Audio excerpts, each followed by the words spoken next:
Balimbing aka Carambola Preserve. Last year namin ginawa yan.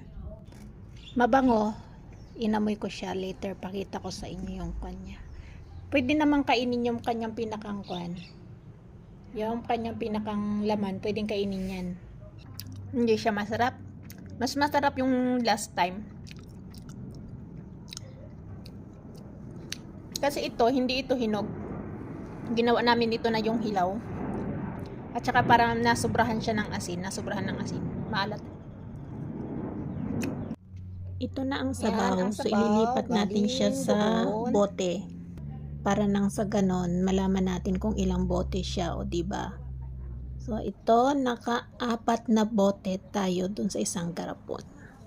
Yan guys, thank you so much for watching my video. Please like po. Bye-bye.